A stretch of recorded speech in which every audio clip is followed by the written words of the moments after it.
ආයුබෝවන් කියලා ප්‍රාර්ථනා කරනවා ඔයාලා හැමෝටම. ඉතින් ස්වභාවික අනතුරක් කිව්වම අපි හැමෝම බලන්නේ මුලින්ම අහස දිහා. ඒත් අපිට තියෙන ලොකුම අනතුර අපි මේ හිටගෙන ඉන්න පොළොව යටින් ගමන් කරනවා කියලා කිව්වොත් ඔයාලා මොකද කියන්නේ? ඉතින් මේ තත්ත්වෙට ගොඩක්ම බලපාන ඉඩ තියෙන්නේ මාතලේ සහ බදුල්ල කියන ප්‍රදේශවලට.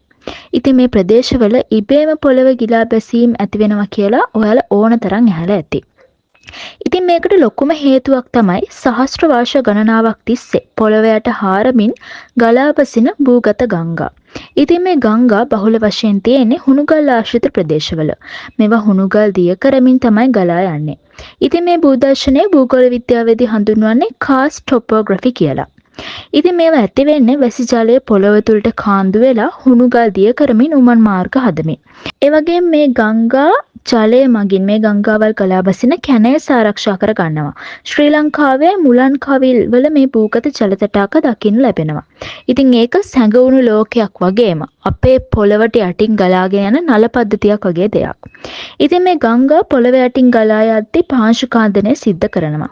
එතකොට ලොකු කුහර පොළවයට ඇති වෙන්න පුළුවන්. ඒ කියන්නේ අපි මේ පය ගහලා ඉන්නේ ගැඹුරු කුහරයක් මත එල්ලිලා තියෙන තුනී පස් තට්ටුවක් මත කියලා කිව්වොත් අපි නිවැරදි. ඉතින් මේ අපි ඉන්නේ අනාරක්ෂිත බිමක වගේම අපි මේ පොළව තවත් කඩා වැටෙන්න උදව් කරනවා. ඒ තමයි භූගත ජලය අධිකව පොම්බ කිරීම, වනාන්තර විනාශය, අනවශ්‍ය ඉදිකිරීම, පතල් හැරීම වගේ ක්‍රියා නිසා මහ පොළවේ සංවේදී සමතුලිතතාවය අස්ථාවර වෙන්න පුළුවන්. ඉතින් ශ්‍රී ලංකාවේ නිශ්චිත අතිඅවදානම් කලාප විදිහට සැලකෙන්නේ මාතලේ, බදුල්ල සහ අනුරාධපුර කියන ප්‍රදේශ. ඉතින් මේ ප්‍රදේශ අධ්‍යවදානම් කලාප විදිහට හැඳින්වෙන්නේ මොකද මේ ප්‍රදේශවල තමයි හුණුගල් බහුලව තියෙන්නේ. ඒ වගේම මේ විශාල කඩාවැටීමකට කලින් පොළොව විසින් පොඩි අනතුරුදායක සංඥා නිකුත් කරනවා.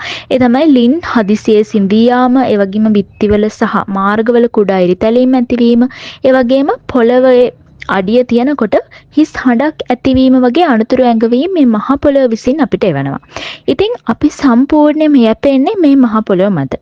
ඒ වගේම මේ වගේ විශාල විනාශයන්ට කලින් මේ මහ පොළොව අපිට එවන මේ පුංචි අනතුරුදායක සංඥා ගැනත් අපි දැනුවත් වෙන්න ඕනේ. ඉතින් මේ ගැන අවධානයෙන් ඉන්න එක අපි හැමෝටම ගොඩක් වැදගත් වෙනවා කියලා අපි හිතනවා. ඉතින් මේ වගේ නොදන්නා කරුණු ගොඩක් දැනගන්න SL Happy Hub අපේ YouTube channel එක subscribe කරලා බෙල් බටන් එකත් ක්ලික් කරලා අපිත් එක්ක දිගටම එකතු වෙලා ඉන්න. ඒ වගේම මේ වීඩියෝ එක සම්බන්ධයෙන් ඔයාලගේ අදහස් අපිට කමෙන්ට් කරගෙන යන්නත් අමතක කරන්න එපා. ඔයාලා හැමෝටම සුබ දවසක්.